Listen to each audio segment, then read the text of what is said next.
doing this podcast. It's about dreams.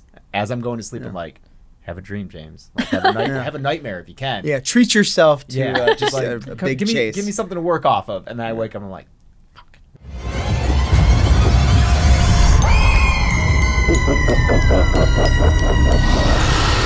Hey everyone, I'm Catherine Corcoran. And I'm James A. Janice. And this is Scream Dreams, the nightmares that shaped us. This is our very first episode. Yeah. And we are joined today by an incredible filmmaker, Josh Ruben. Josh Ruben, would you introduce yourself to the audience? Hello, I'm Josh Ruben, filmmaker, performer, person about town. Person about town. Yeah, just a really generic, really kind of vanilla.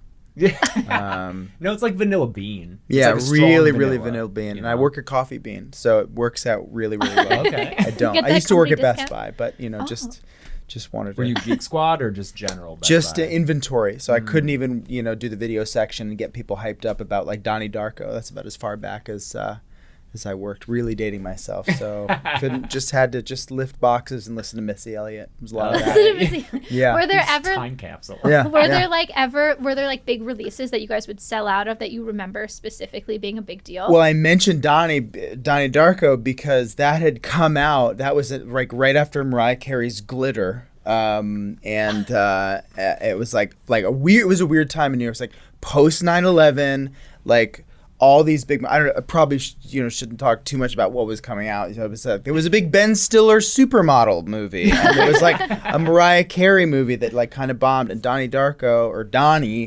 Barco didn't do very well, and I was really excited about the DVD at Best Buy. So there was like one release I remember, but I feel like it being like a lot of video games, like Beck's Sea Change was always playing. Oh, so yeah. it was Missy Elliott in the back unloading plasma TVs. And like that's how I like hurt my knee, was just balancing it on my knee. I was not strong, working in inventory, and then like you go out into the main area, it was just constantly Sea Change because that Change album too. had just come out. Yeah, Oh, That's so like interesting. his least poppy album though. yeah, But for sure. Just like a really moody, like It's very 23rd Street introspective. Best Buy. Yeah, so completely, funny. completely. Okay. Yeah. So anyway, And then so from Best Buy, how did you transition? I did. You can still work there. still Team work Chelsea. Team Chelsea.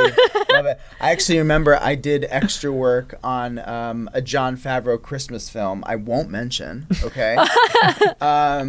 Because I'm on strike. But I remember making more money doing that, like the $75 staying up all night outside of Central Park.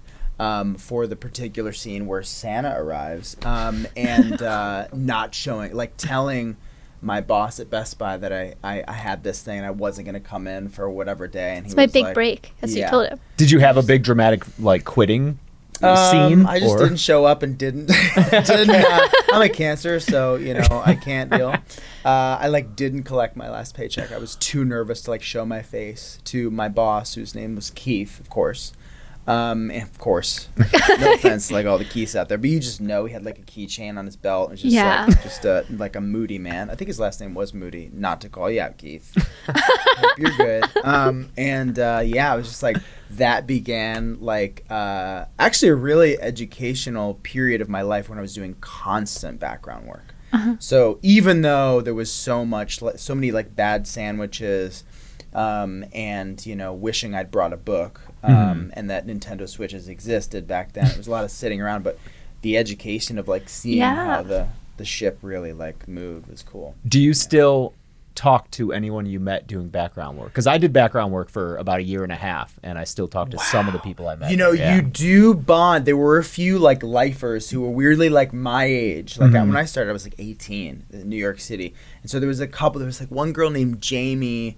And we like really bonded over this like one like Julia Roberts picture, and she had like reappeared in some TV show or something. So, oh my God! So I think once I joined College Humor, which is where I really cut my teeth, is that a thing? And learned how to be a filmmaker. I didn't go to film school. I remember being like, oh my God, I can reach out to my background bud And he'll throw come. Jamie a line. I think there was a couple of those because it wasn't that's so too long fun. after that.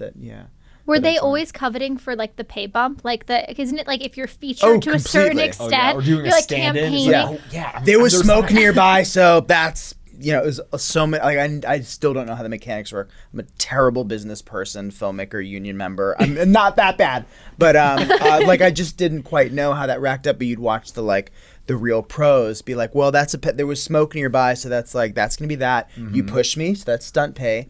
It was like a lot of like. Did you ever learning. get your car in there? I had my car in the background of a shot one time, and I got an extra little pay bump. Never got the Subaru Loyale and everything. That's what I had. But Honestly, never brought it they'd to the probably city. be like great like safety supervisors, like transitioning into like some sort of role, Yeah. like on like just or like I don't even know what the COVID officer. They probably they probably actually. I killer know COVID a officers. few background folks are like, you know, just career actors are like, I'm just gonna move into the COVID thing. 'Cause it's, you know, organized. They love a good book. Love a good nose swab. You know, good stuff. that's one job I don't think I'd ever do on set is the COVID compliance. I got you the imagine? certification. Yeah. I got the certification like during the pandemic because I was producing something, and I don't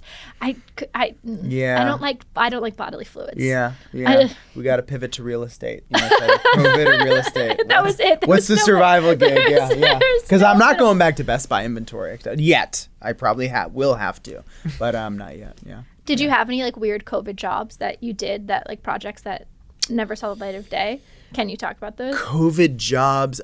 No. I mean, I definitely did. I did work through COVID. Like, I remember my first one, my buddy Natalie's movie we did up in Syracuse, and it was like really scary because we were all going. She had gotten shut down. We all got invited back, and we were all wearing face shields, which is like kind of a joke. Oh, what, the plastic things? Yeah, Yeah. we're just Yeah. all tight, and it's cold out. And I remember we were sitting in like a convenience store, and everybody had it like either off or just around their neck. We're just talking and spittling. I mean, we'd all been tested and everything, but it was just like, oh boy, is this really going to do anything? But no, I mean, nothing too odd. Everything that I'd done, like college humor stuff, I can talk about. Like Dropout, I do a lot of this like. This sort of this series called Game Changer, mainly Make Some Noise. I'm like weirdly just as, if not more known for that as I am as like a horror dude. So sometimes the audiences discover each other, which is fun.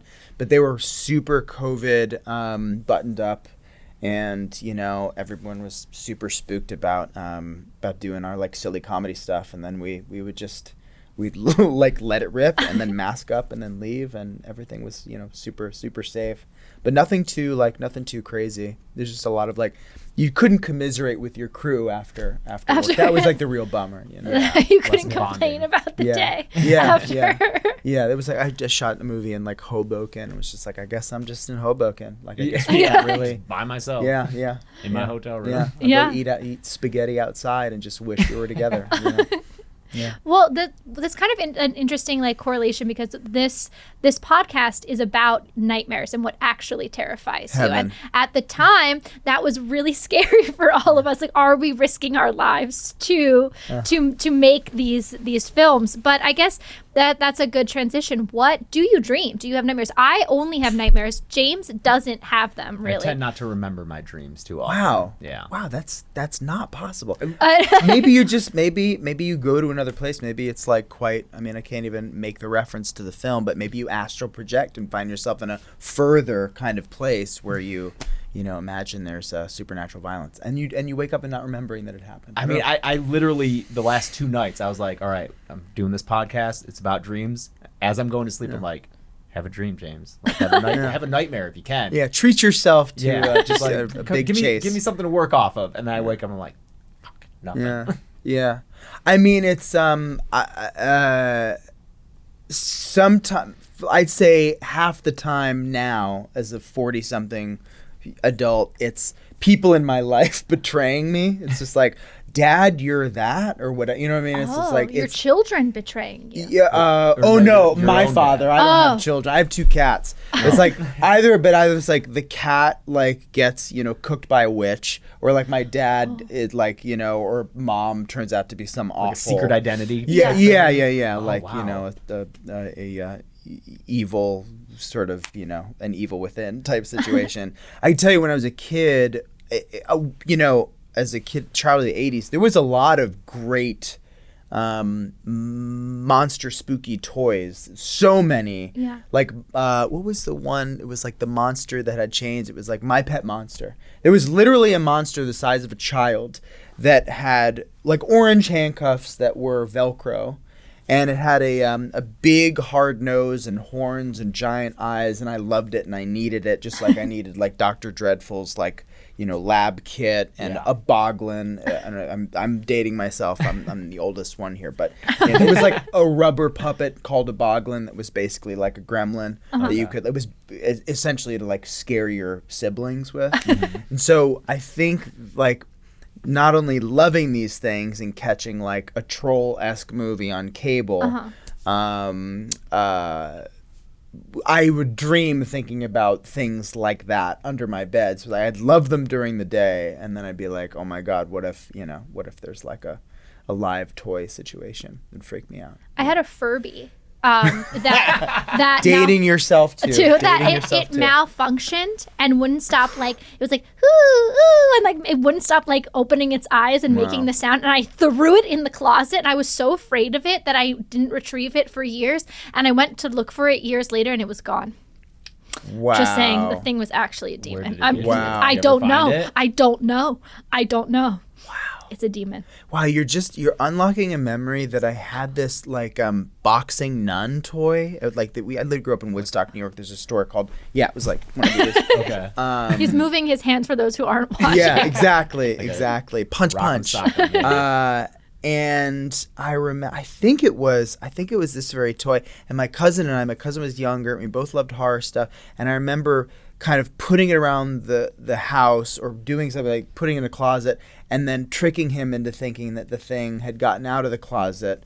And I remember, like, we burned it together. This plastic? is just what we did. Yeah, we just put in a plastic, again, 1990. You were full We're the just kid like, from Toy Story. the smoke won't hurt. Yeah, completely. Like, Sid. put it under the microphone. So, or under the microscope, burn it.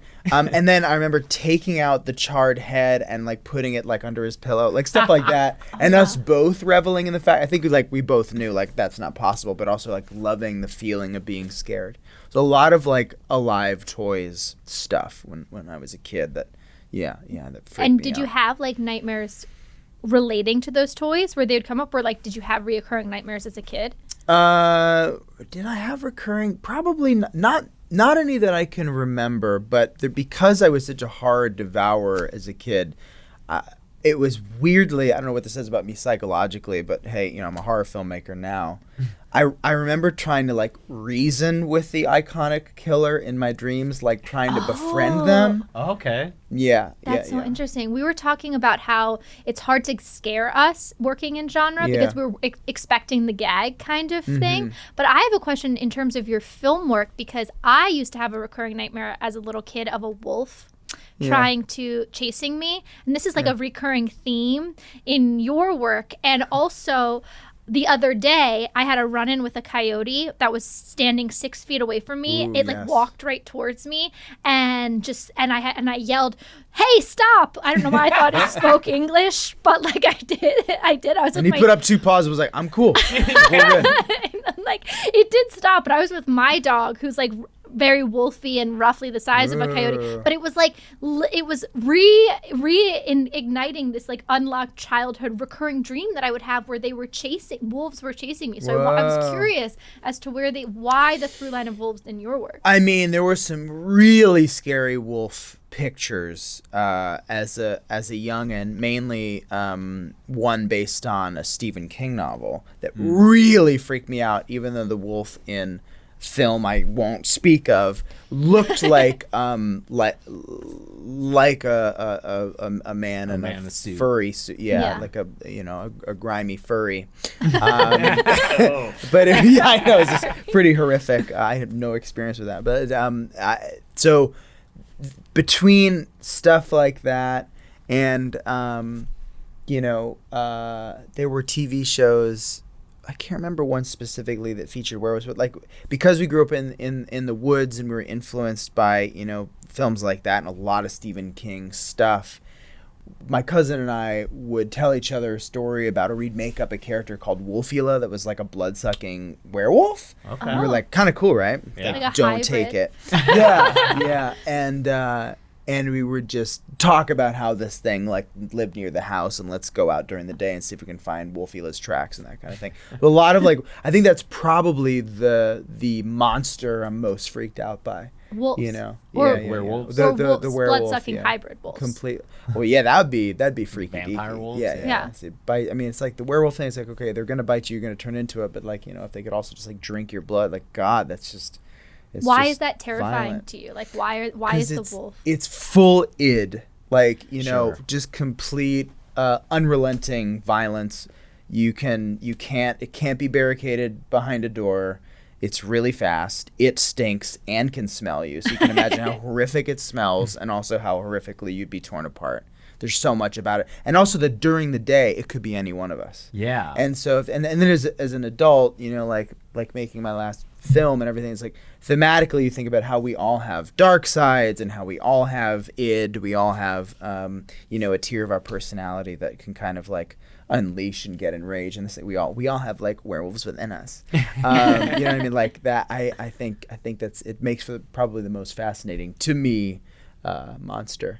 Yeah, and Yeah. I could see why that would be a scary thing for you, Catherine, just because becoming a werewolf is that sense of losing control. Yeah, that's you know? terrifying to me. You're Larry Yeah. Talbot, and you're a normal guy by day, and then at night you're killing people and you don't even know it. Yeah. Yeah.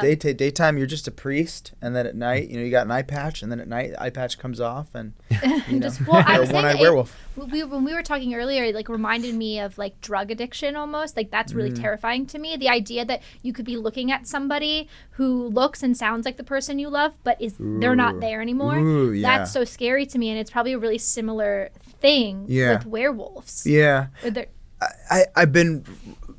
I try and free write when I can. Uh-huh. Sometimes I'll just like try and like replicate prose that I love, just to keep my brain alive and see if I can, you know, do good recall. And a lot of it, the spookier stuff I've been writing recently is about a semblance of the person that you know in the eyes of some awful thing, and that is like to the you know the addiction point. That is a really freaky thing. It's like, oh God, I know that they're in there, Yeah. but Yeah. you know they're not themselves, and they're, you know, doing things beyond their control. What do vampires scare you just as much? Not nearly. I was always a vampire for every Halloween. Like always got that plastic cape from that company. Like back in 86, it was like always that same plastic cape that was, you know, Smells kind of weird. smells weird. It's like Yeah. it was some like vinyl material, and there was always a Red. kid on. Yeah, it was like red and black. Yep. You'd always get the same shitty teeth, and yeah, pop them in. I mean, sometimes you can even get them at Cumberland Farms after putting like a penny in or whatever. Vampires I loved for whatever reason. I think because my mom let me, in the video store era, there were so many cutouts of legendary horror icons, Christopher Lee being one of them, and I would watch those Hammer horror films pretty young, which is kind of controversial, I guess, but it's like, oh, boobs, Yeah. but it's but Christopher Lee was such a great vampire, and for whatever reason, maybe because there was such an abundance of vampire content. And in great, kids gateway horror films. Yeah, so I was like, for oh, that's sure. my favorite. Yeah. Yeah. I didn't realize until I think this year that Dracula's whole thing is part of his whole thing is that he can also become a wolf. Yeah. It's yeah. he can become a bat. I Was that forgot part of about the that. novel, Yes. It was. Yes, Yeah. it is Yeah. in the novel. It's He cool. can just become a wolf, and you're like, wait, that's not your thing. That's his thing.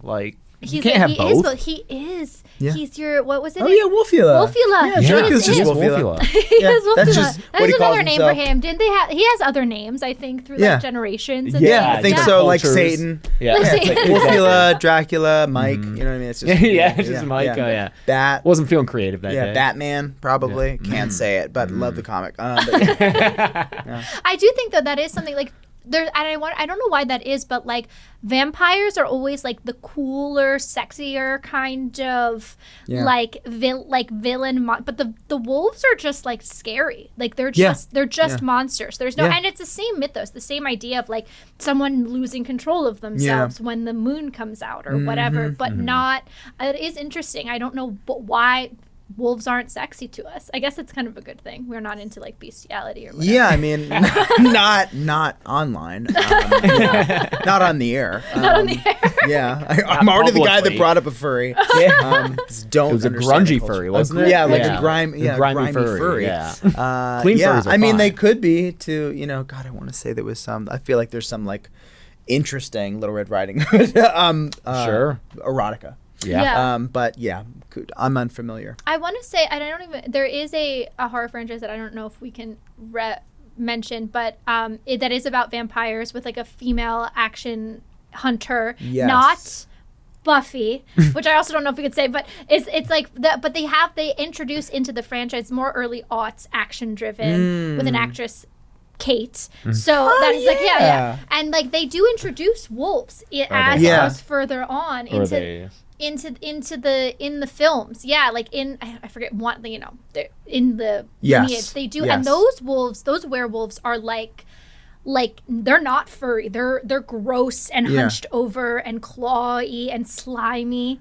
But if they transformed like into a normal, did they transform into a normal person and then just like have abs like and everything? Yeah, I think so. Like that. But they like did try to like sexualize them a little, and it actually was more terrifying to me. Oh, interesting. I think. Like Scott Speedman, like that's scary, like that. Yeah. I don't know why. It was something about like it was like this weird alien wolf hybrid that like was really scary to me. I'll check that out. I don't know. It's like later in the franchise, but it's interesting. So that's what got you as a kid. What gets you now as an adult? What's terrifying? I think it's the more, unfortunately, not to get like too intense, but it's like the human behavior. It's like now you go out into a crowd. Like my wife has a certain anxiety that I think many of us do. I have slightly less of, but it's planted in my mind. You can go out to a bar, a school, a concert, and any number of horrific things can happen brought on by someone who is suddenly broken, not themselves, lets themselves go, God forbid. Just one person, too. So one person, or, you know, if you're down at the Capitol a certain time in our history, it could be a lot of people who look the same. Yeah. Like a lot of very divorced dads just deciding, like, to break, you know, some historical architecture, just like, well, let's all get together.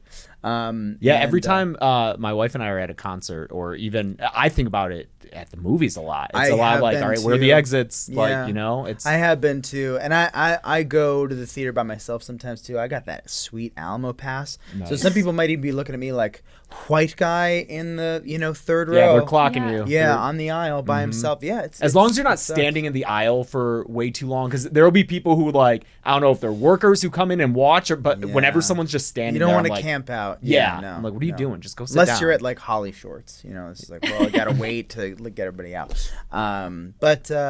Human behavior, just like the fact that anyone could snap, and then because of our horrific like issues with gun access, the fact that they're so accessible, like more than like a 7D camera, like anyone could just get some weapon and go somewhere. Like that's the scariest thing. But it's not something I would ever want to make a film about. I wouldn't want to like pull an Eastwood and make a film about a bomber or shooting or anything else. It's more scary than any werewolf, vampire, mummy, underwater thing.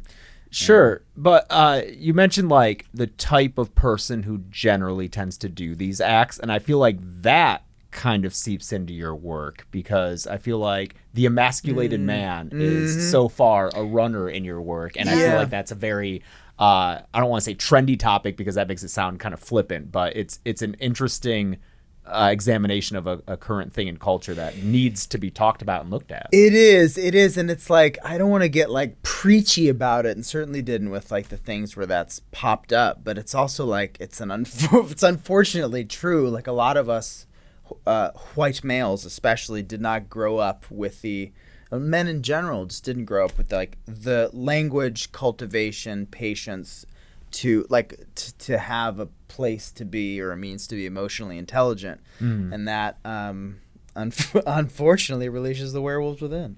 You know what I mean? It's just it's and that's how you create space for toxic masculinity. Yeah. We all have to, if we're lucky enough to get to an age where we're self-aware enough to go to therapy, which we all got to have, then great. But not many of us dudes do, and that's super scary. But, the specific thing about like intergender competition, I think is great. Like with my first film, when I was like telling the dudes in my life that this was going to be about an emasculated man being competitive and about their competition with a smarter woman or with a woman that he couldn't quite keep up with, all the guys in my circle, their shoulders just went up, and I knew that was a good sign. Yeah, because it's not something not a place where any of them want to go. Socially, it's like, oh man, I know that there are just dudes in my life that get that weird twinge in their tummy when their partner makes more money than them, or where they can open the pickle jar and they can't, or whatever, and it just like, they start to turn, and I was like, oh yeah, let's get into that great stuff. That's the tasty stuff. Yeah, it's a very real thing. Let's blow that out. Yeah, so I'm gonna try to not make too much about those types of characters, but it's probably, I don't know, it'll probably be a bit recurring to me because as a smaller male and a sensitive man, I've witnessed it a lot in the men in my life, like the bullies I've had in high school and the women. I've made more friends with women in my life than I have with guys, and have more, probably equal now, guy friends to girlfriends. But I never related to, like the dudes in my life, so many of them were like quite like, I don't know. There's an abrasiveness there that I didn't quite identify with. Yeah, speaking of background work, when I did background work, I would always end up just hanging out with the women on set, because whenever it was a dudes only thing on set, just immediately the conversation would turn to stuff that like I didn't want to talk about, and just the way they talked about women around. Sure. Because it's so fascinating because you're there with strangers. You don't know these people, but because it's just all dudes there, they feel comfortable enough to talk like that, and I'm like, I don't want to be, I'm gonna go hang out with them because they're not freaking creepy. We talked about this like when we were just sitting down and like doing icebreakers for a very long, and that's why I was so excited, we were so excited to have you on, because your work touches on this.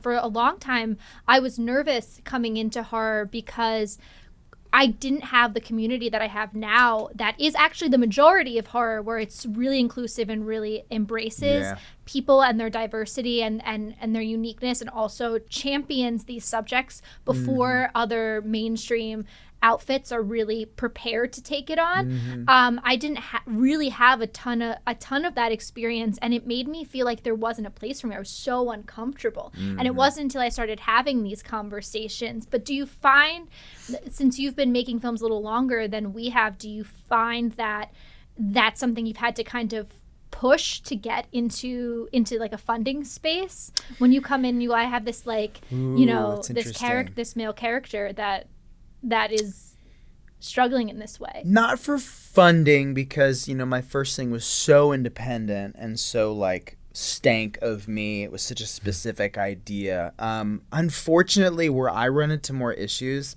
is race-based. And I feel like as a Caucasian male filmmaker, my responsibility is to showcase women or queer folk, diverse folk, people who do not look like me, in roles that they likely would not have been cast in previously. And I've ran into this without getting into too much detail, but if you're going to cast that person as the lead, and based on the color of their skin, you're not going to have as good of sales in X territory. Yeah. And that is still a real thing. It is, especially with this focus on international box office now, where they're like, oh, that's not going to play across seas. And it's like, okay, I still want to make this movie with the right people. And and it's completely fucked. Because on the other side of it, when you have a diverse actor come in and play some role they haven't before, there's a complete explosion. You look at everything that Jordan Peele's doing, and you just go like, well, that's you've just unlocked a completely a new kind of era and way of seeing things. Or just like Michael Kennedy's a brilliant writer, talks a lot about like, let's see some more like queer villains. But like just kind of opening ourselves up, and then like when we finally see it and see it work, like it opens up all kinds of possibilities, and yet there's still a dated sensibility about like the sales stuff, like the corporate side of this, which I have no interest in. Yeah, but that's it's so fascinating that that's always the argument, right? Because like statistically, horror does incredibly well overseas. It's to the point where, and we'll touch on this a little bit because you come from the comedy and horror world a little bit. It does better. It's harder now in the United States to get funding for a comedy than it is for a genre film. And the reason behind that is because they do so well overseas, because you don't have to understand the language to know what's happening in a horror movie. You can understand by the movements and the music and everything like that. So why does it then matter what somebody looks like if we can communicate it without language?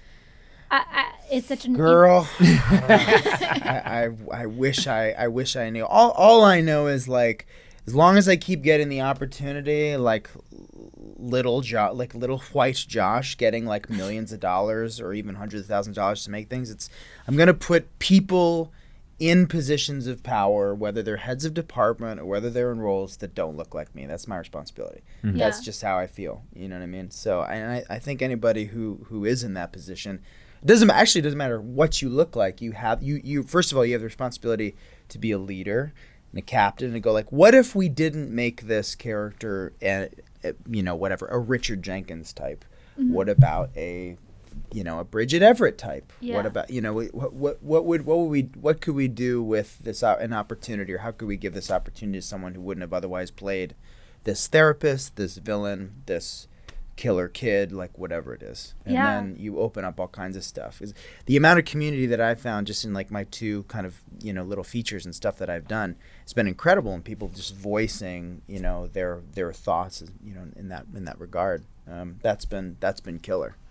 Is that your nightlight then? We ask people what their nightlight is on this show. Ooh. So like they're all the things that terrify you. Like what keeps you going? What keeps you from like running from the theaters? What keeps you going, and what keeps you making films, being like up against all of this? I mean, artists like the Duplass brothers, like their book Like Brothers really kicked my ass into gear to make my first project. And also just like, I don't know, like the horror community, ever since I like made a splash onto it. Like I remember when a certain Scream Queen legend, Barbara Crampton, followed me on Zitter on Twitter. And I was just like, I've arrived. Right. You always remember that day. Yeah. Like, what's that? Is the room shaking? Oh my God. Oh yeah. Is it the big one? Did it just get windy? Is there something? I feel like there's something on the wind. Like I'm scared, but it also feels good. Yeah. Right? It It's smells warm. Beautiful. Yeah. Smells great. glowing. Feels great. Kind of scared. I'm so scared. I'm so excited. Is it a witch? Is it a good witch? Oh. Oh my God! Hello! It's Barbara Crampton. Wow. Where did you all come from? Are you in my nightmare? No, we've been here. Where'd you come from? Where'd you come Oh my from? God, I'm astral projecting. Wow, this is such a think- high-tech space here at AMP. I know. Exactly. Yeah. Wow, Barbara. I've actually been here the whole time. I've been listening to you all talk about your nightmares and your Oh dreams. my and goodness. I can't believe, like you were saying, that you don't dream. You must dream. It just doesn't retain. I think it's just like a memory wipe every morning. That's what I was saying. When I was in high school, I took a class and the teacher was saying, if you want to remember your dreams, you have to give yourself a suggestion. I want to remember my dreams in the morning. I want to remember my dreams, and put a piece of paper and a pencil by your bedside.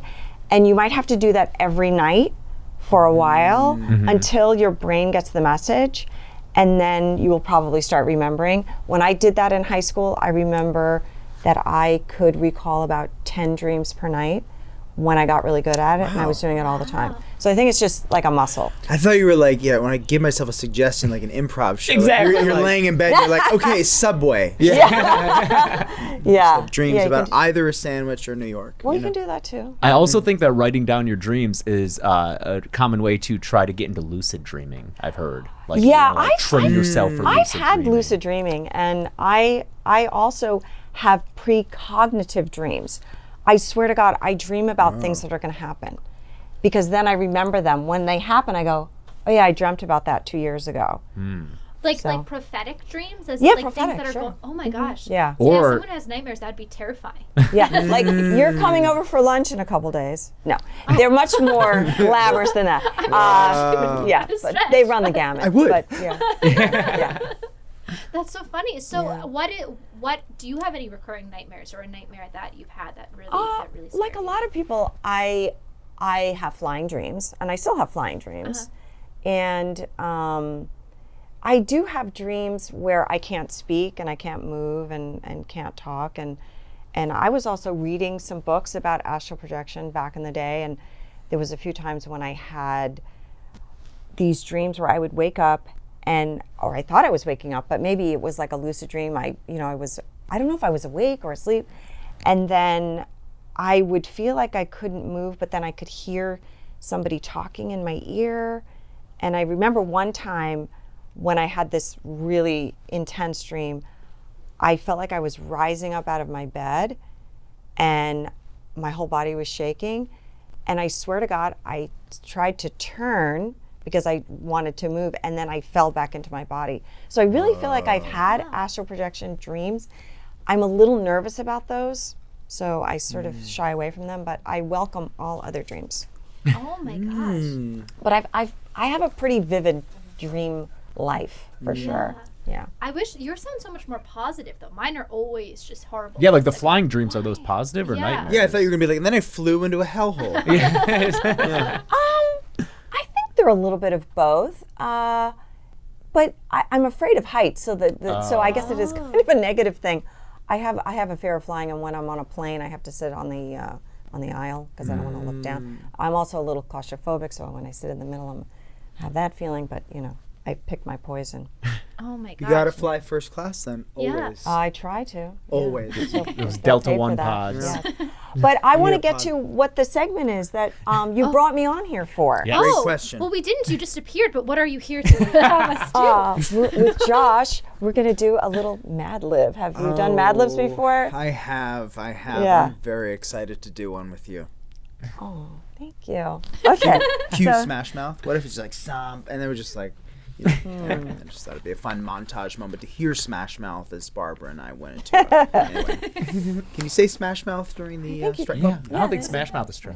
There's no Smash Mouth biopics. Just can't talk about rat race. No. Co-starring Shrek. Anyway, Yeah. can't say it. No, it was a book first.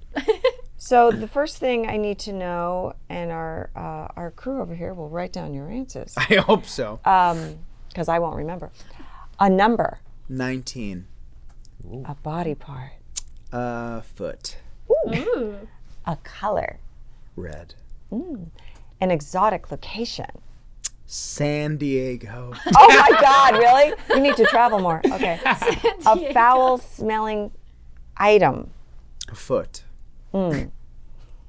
Yeah. Can it be? Does it have to? Can it be different? I feel Yeah. like It should be. Because It you should be. Yeah. The foul-smelling item. A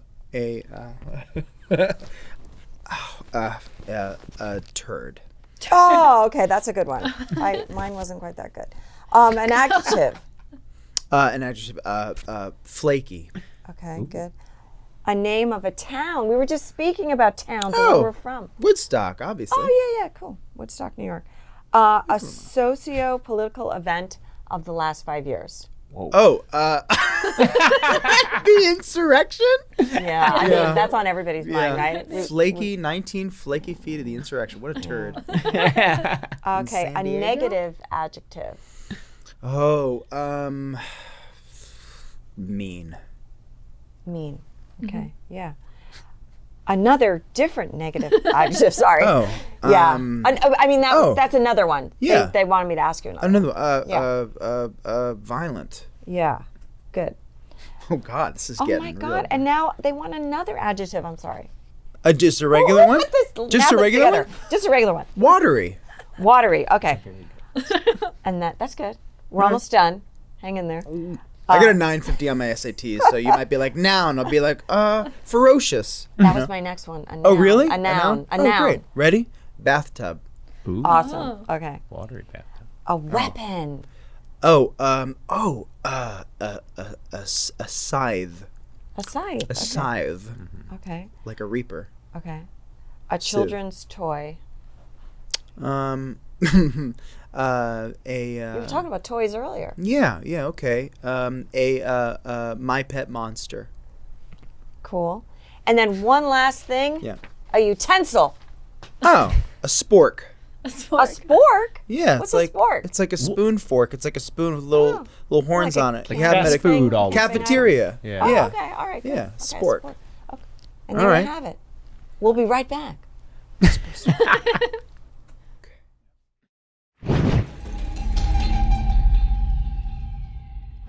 Okay, here we are with our Mad Lib script now completed. We all have our assigned roles. Ready and Well, should we say who's reading who? Oh, God. I'm never sorry. mind. I got Tried so it. ready. Oh, sorry. Oh, go ahead, No, Catherine. no, you should say who's reading who. Who's reading who? Okay. Okay, so you are reading. Okay, tell me. No, you say it. Catherine, you're You so say- good in charge. Tell us who No, we're no, I reading. feel bad. No, don't. And no, I'm giving cut. it to you. Okay. Tell us. Okay. Go. Okay. Josh will be reading Gus. Barbara will be reading Evelyn. I will be reading Lucy. And James will be reading the stage directions. That's right. Okay. Hell Next time yeah. we'll give you a slugs. better part. Okay. Yeah. That's He, cool. But thank he you chose for this. these. I offered. Okay. I volunteered. chose Then it. he'll read them like David Bowie. Yes. Oh, yes. Interior, creepy cabin. Okay. Ready? Yes. Interior, creepy cabin, basement, midnight. The room is dimly lit with flickering candles casting eerie shadows on the walls. In the center of the room, 3 teenagers stand around a large, ominous wooden door. Lucy, the fearless skeptic with a quick wit and sarcastic one-liners, crosses her arms, eyeing the door suspiciously. To her left is Gus, a brawny and impulsive jock. Hey. He cracks his knuckles and paces back and forth, the epitome of brute force and lack of brain power. Cowering behind them is Evelyn, the superstitious and anxious bookworm. She clutches a dusty old text, fingers trembling. Seriously, guys, are we really going to debate whether there's a 19-foot red demon behind that door? It's just an old San Diego legend. Listen, turd brains. I've seen some real messed up stuff in my time. Nothing ever happens this flaky, Woodstock. Town needs a good shakeup. Let's open that door and let the creature out. No, Gus. That's exactly what the ancient San Diego text warns against. If we release the 19-foot red demon, it could bring about the apocalypse. Or worse, another insurrection. Thank you. Evelyn, finally, someone who gets it. Gus, your plan is just mean. We have no idea what we're dealing with here. Come on, Lucy. It's just a little temporary chaos. We'll be heroes, saving flaky Woodstock from its violent existence. Heroes? More like catalysts for destruction. We can't let that thing loose. It could be the end of the world as we know it. The tension in the room thickens as they stare at the door, each contemplating their next move. Suddenly, a loud growl echoes from behind them, sending shivers down the 3 teenagers' spines. They freeze. Did you all hear what I just heard?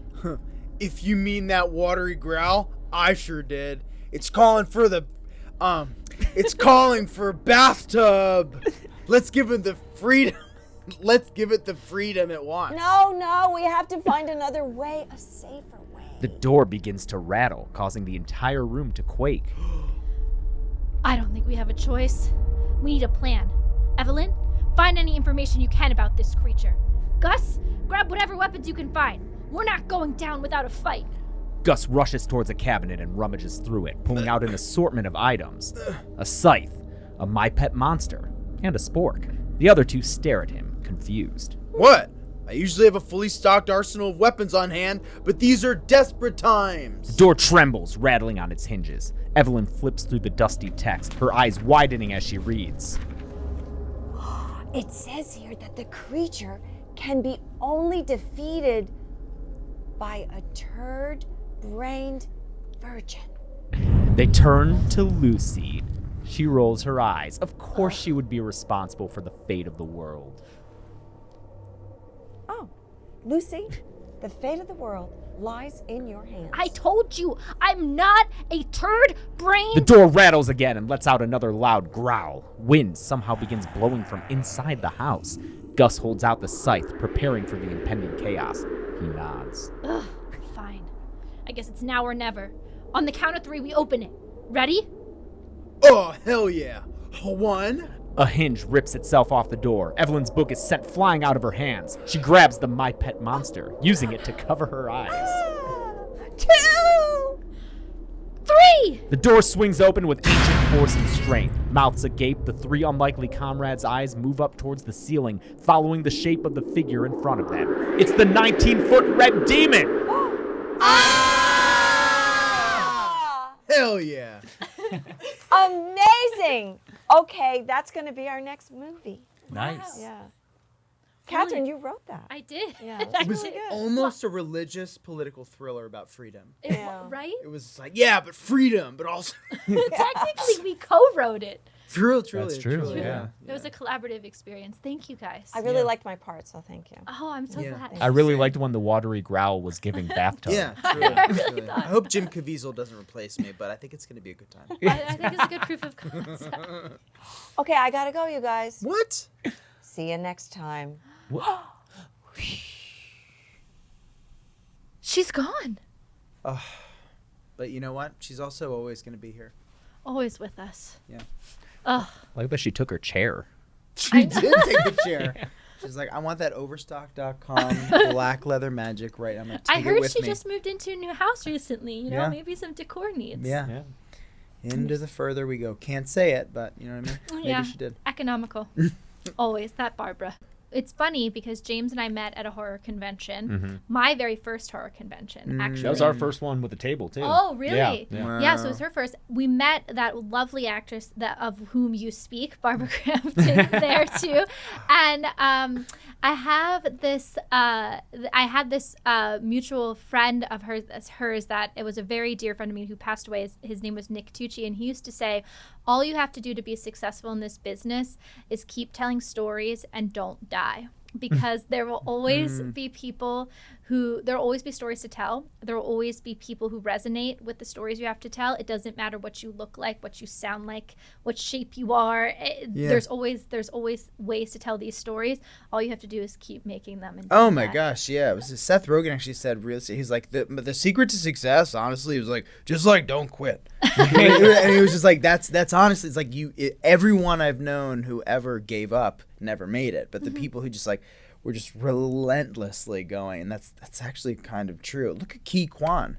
We can't talk about what Ki Kwan won for, but like look at what happened to Ki Kwan. You know, Ki Kwan. Yeah. You know, I think that's a prime example of someone who's just like, oh no, that I'm not wanted. There's no place for me. There's no space for me.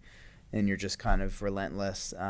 Or I guess in that case, filmmakers think of you, oh shit, you know, maybe this person could do this. And not only did they do it, but they delivered like beyond. Yeah. Both him and Michelle Yeoh and that whole cast. Yeah.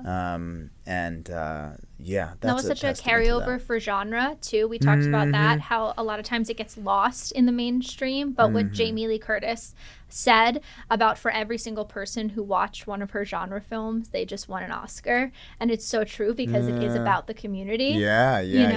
Oh yeah. And having each other. It was it's so critical. Yeah, it is. Yeah. But I think my figurative nightlight would be just like, oh, this motivating community, like the motivation of it. It's just like, and it's extremely welcoming. We could all make something on our, Boost mobile phone and then upload it to iMovie and cut it. And if any festival it got into, like our community would show up. And they'd be like, hell yeah, like let's watch that Boost mobile movie. Do you find that there's a crossover between the audiences of your, sometimes genre and comedy do intersect? Do you find that there's a crossover of your audiences on each project? Yeah, I'll creep on my letterbox sometime. I'll type in my movie titles. That's dangerous. Some stuff. it totally is. I'm actually not. I'm really not affected by it. But I haven't made anything like that. Well, I guess the stuff I have made is like kind of middle of the road review wise, like not terribly polarizing. But I love seeing people who are like, that's the guy who's like, the Michael Winslow of like internet comedy or whatever. Like I'm known for like making silly voices on like this like game show in part, or for my past life doing college humor videos. And I go, wow, he like also played this serial killer. Like that's rad. Or I double featured your movies because I followed you in your comedy, or vice versa. The fun thing is when they don't know about the other thing and they discover it. That's always been really, really exciting. Like you played some killer in a weird cabin, or like I know you from comedy. You made like a werewolf movie. Like what? Yeah, I was like, oh, I put this movie on. I was surprised to see you there. And Yeah. Just stumble upon it. Yeah. But I love not being pinned down, which is probably why I'm not wealthy. Like I if I'm not writing, I'm directing. If I can't direct, I'll perform. When I'm not doing that, I can't sit still. I just did a graphic novel called Darla, totally independently published, based on a film I was going to make. Did you do the art too, or write it? No, the art was actually someone who, Bree Tippett is the artist. She reached out to me cold, just would tag me in her fan art. And I was like, oh my God, you're amazing. She sent me a couple books. And I was like, do you want to just do something? Our plan was to put a book on like Etsy and just like kind of put it out into the world.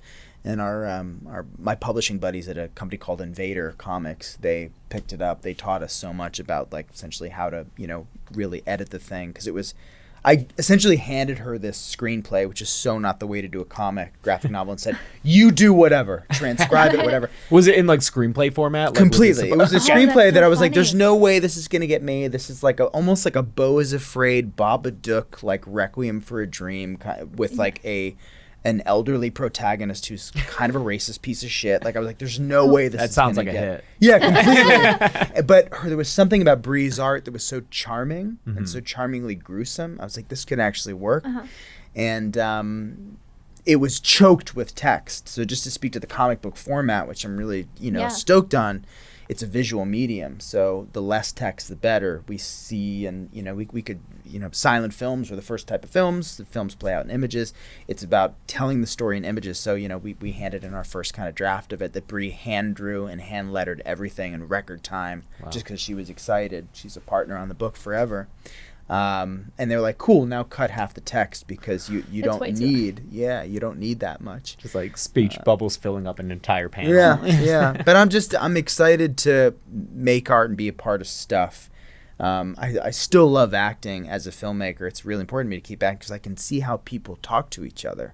Yeah. How do you give direction? Are you going to shout direction from across the room for an intimate scene, or are you going to sit on the floor with a monitor? There's a difference to me as an actor. And so it's like I have a little more empathy sometimes when I am, being a filmmaker, or as a writer. I like to think I hear the dialogue roll off the tongue a little bit, like, perhaps different than someone who hasn't like done this stuff. But I just want to keep doing the thing. I'm trying to figure out, a stage play based on my first film, and maybe one after the fact, do more graphic novels, still acting stuff, direct when I can. The next thing, I thought it was going to be a horror, hot off of or right before the strike, and then because we couldn't get that one financed right away, this comedy thing popped up, and I was like, maybe I'll go back to comedy for a minute. It has kind of a genre spin to it, but no horror. So maybe I'll go back into my world. Also, like, need the gig, but you can survive with that to then go back, maybe work on another comic, figure some other art form out. So it's again, why I can't quite be pinned down, quote unquote, or why I like to, but also why I'm nay wealthy. So like, pick that one thing, just blow it out. And I'm like, I can't. Yeah. No, but I love what you talk about, like how fluid it is. I always hear people be like, oh, I just quit comedy, or I just quit this, or I just quit that. It's like, but why? Why just because you do one thing can't you do other things? Absolutely. I mean, I guess what then is like the rose and thorn of that? Is the thorn that you're just it affects your income, or like, I don't know. I think there's like this marketing myth, with like, I don't know, agencies and managers, let's say, if you're a performer, but by the same token, it's like, there's a Griffith Park Shakespeare Festival right now. I saw Midsummer Night's Dream, and I was like, man, I'd love to do that. If I had the time, I would totally do that, like completely. I know that if I did that, I'd still get some opportunity to pitch on either some studio thing or still write some small thing and find someone who's a fan of mine who has money either through the college humor world or somewhere else where I could cast some regional theater actor or local LA actor as an example that I met doing this thing, and we can just make another thing. Yeah. We just keep going and not give up. Even if you shoot it on a Boost Mobile, you'll still probably... You'll keep the momentum up. You just have to like kind of keep like willing it, I guess, is kind of the hoity-toity way to put it, but it's true. Yeah. You know? I think there's also, I mean, consumers themselves drive this pigeonholing, I think, sometimes, because even with big filmmakers that some of whom we've discussed, like Jordan Peele and Ari Aster and Eggers, like even when they kind of diverge a little bit and come off the horror path, there's sometimes a negative reaction of like, that wasn't horror enough, or like what are you doing? That movie's not what I expected from you. And I know that as like an online content creator, I experience that a lot of like, oh, this isn't what we're used to, so like we're just gonna discard it. Go back to doing what you're good at. You know? Yeah, but sometimes those are my favorite. For Most sure. of the time, those are my favorite. You know, that's the big criticism of Eggers' first film, was that, oh, it's not horror enough, it's not gory enough. I'm like, there's a witch. You know? And every time you put something out too, you're reinventing yourself, or you're sort of starting over, at least in this day and age. And it might be different. I haven't had a movie that broke box office records by any stretch, and when I do, and when that art gets seen by many people, maybe there'll then be some kind of bar set for whatever the next thing is. It'll be the association they have for possibly, but I like a more kind of Duplassian, Swanberg-y, you know, kind of route where you go, okay, well, I can't quite pin down what that person's doing. I mean, that's always what's appealed to me, artists who can do that. Like David Bowie's my number one musician of all time, and it's because every album is different from the last one. You know? Then you pop up in the Prestige. You know, exactly. I can't say it. Oh God, in the Prestige. Then you pop up in film. I mean, film for many a year. You kind of go like, holy crap, like that dude. I love that. And he's just like, I wanted to try things. You know, just like, Yeah, one of the last things he did was a stage play. Lazarus. That's right. Musical. Yeah, my buddy Kristen was in that thing with me. I asked her everything about that. She's like, gosh, it's a living angel. Yeah. Well, thank you so much for sitting down with us. My As you gear up for your next thing, where can we find out about your graphic? Where can we purchase your graphic novel? Is it out? Everything's on my website, joshsmindhouse.com. You can shop. You can find some merch. You can look at news and all kinds of stuff. What kind of merch do you have? Do you have any like... Got T-shirts based on some stuff I've done, or just some original stuff. There's a mini like back pocket like collector's edition of one of my screenplays. There's I put up a whole page for fan art recently. I just wanted to put all my fan art, like fans who reached out.